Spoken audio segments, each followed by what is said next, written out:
Look at this a little closer with retired US Air Force General John Teichert, who joins us from Washington. Welcome, General.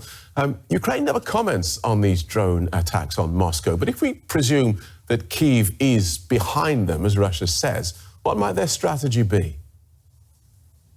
Absolutely, and thanks for having me. And I think maybe their strategy is twofold. Number one, to make psychological blows to the narrative that's coming from Putin that proves that this war isn't going swimmingly for the Russians, and to prove that the Russian population is actually at risk. And then secondarily, I think that they are making practical strides via drone attacks to cut off logistical lines or to interdict them.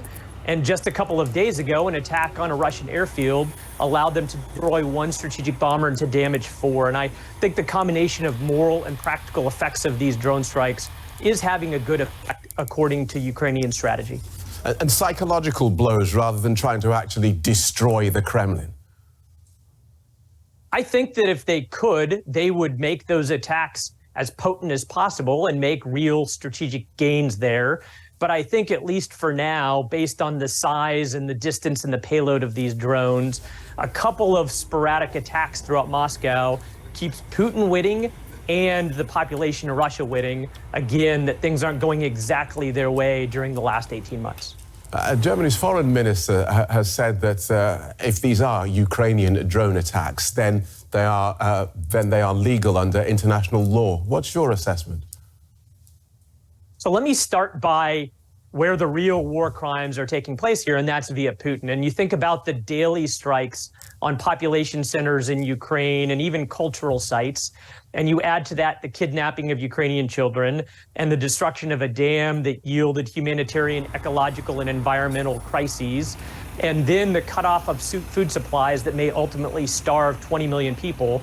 And that's where the real war criminal is. In fact, so bad that Putin can't join the BRICS summit in South Africa because he would be forced to be apprehended.